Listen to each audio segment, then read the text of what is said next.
Hey there, everyone. I'm Jessica from What I Have Learned, and this is my second Facebook Live video. And today I'm here to talk with you about some early reading information and mainly about the sounds and how the sounds go together and specifically how each consonant sounds. Before I get started, I wanted to just invite you to leave a comment and tell me what grade level you teach, where you're from, all that good stuff. I kind of want to give it a little bit of time, see if we can get some more people in here and be able to focus on how to help our kiddos read in the classroom. I know my own son has had some difficulties this year with reading and figuring out how different letters sound and figure out how to connect those sounds together. And so we're doing a lot of work at home, working on early reading and working on focusing on reading skills basically and putting those sounds together. So today I'm here to talk about consonant sounds and how those sounds some of them are continuous sounds, some of them are stop sounds, and then there's a few ones that are a bit tricky. So we're going to go through all the really consonant sounds, not the vowel sounds, just the consonant sounds today. And let me turn this around. But a second, there we go.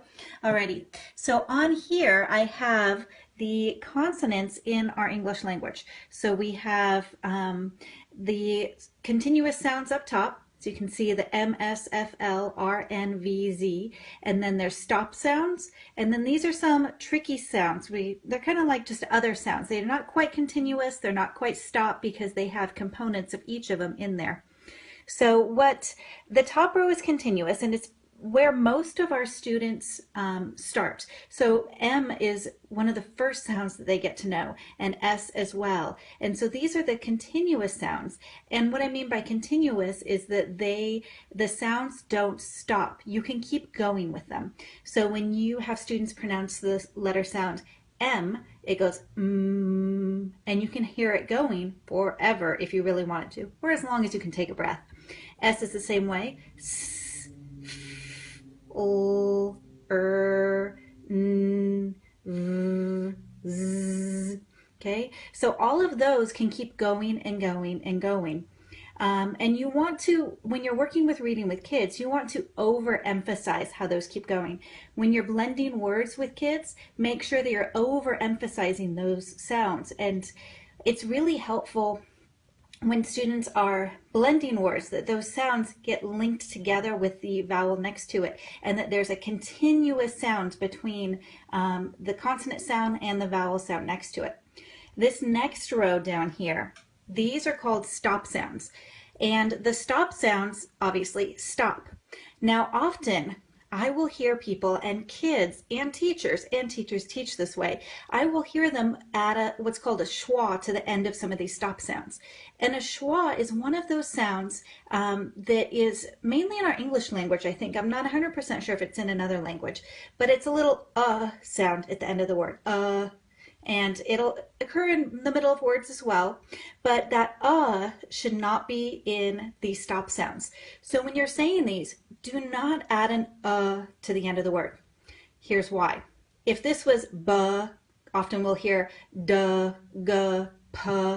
Those are not how we want to teach kids to read those words.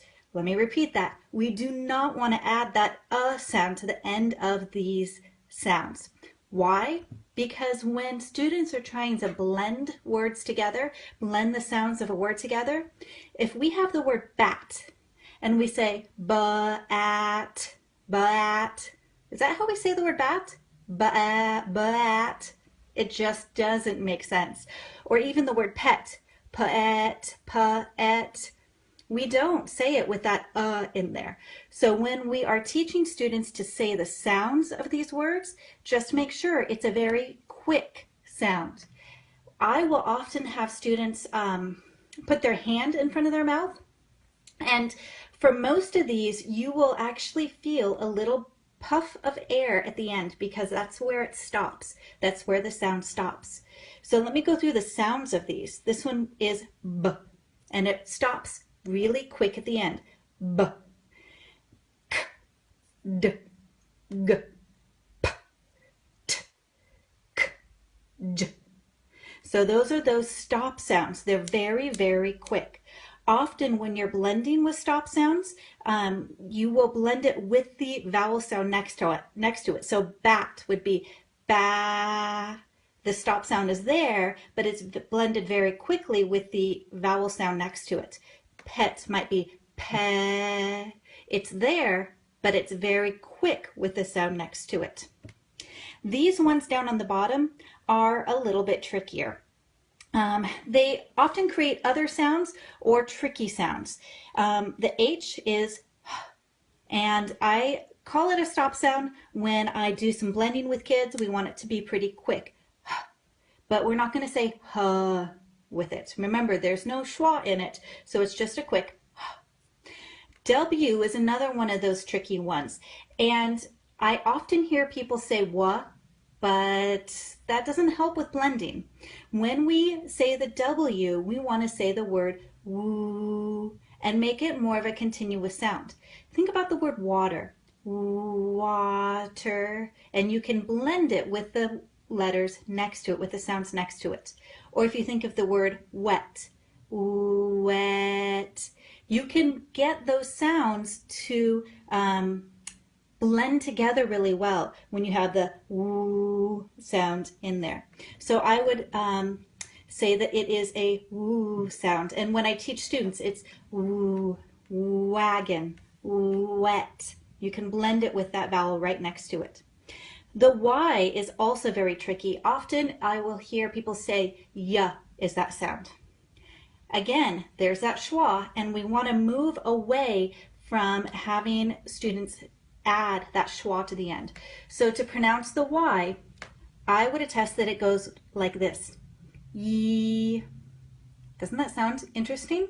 It's a new one, and it was only the past, 6 years maybe, that I've really understood why that is. So think about the words that have Y in it.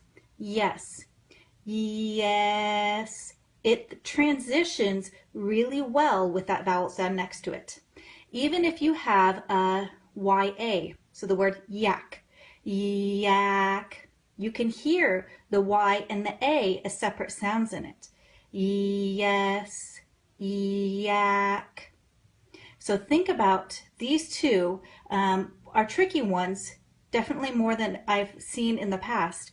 And to me, about 6 or 7 years ago, were different than how I had been using them in prior years. The X is on our tricky word list, and it is tricky because it actually has two sounds in it. It'll have a stop sound and a continuous sound in it. So for X, it is pronounced X. You've got the K sound at the beginning, the K, and the sound at the end. So it actually blends quite well with other letters, except we rarely have X at the beginning of a word. So it's X.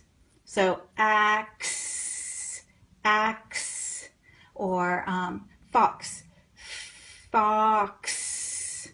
And so it would be a continuous sound after the K sound in it. And then Q is often blended with QU. So by itself, it can be a Q sound. And then if you have a U after it, could be qua with that sound for the U, qua or qua. I often do it as just a really quick sound if it's by itself. So, qua, qua. And it has a little bit of a qua at the end. I know it's really hard to hear that sort of, it's almost like a breath at the very end of it. So, qua.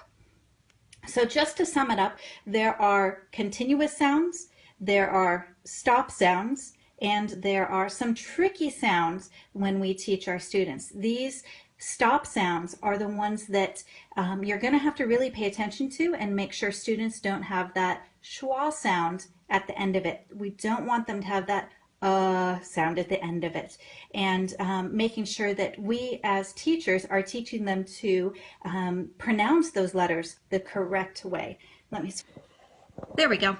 And just wanted to jump on here and just do sort of mini PD. And I think my intention with these Facebook Live groups is to do some little mini PD. Today was on stop sounds, continuous sounds, and looking at those tricky sounds. I'll do some more PD with some early reading stuff. I'll do it with math.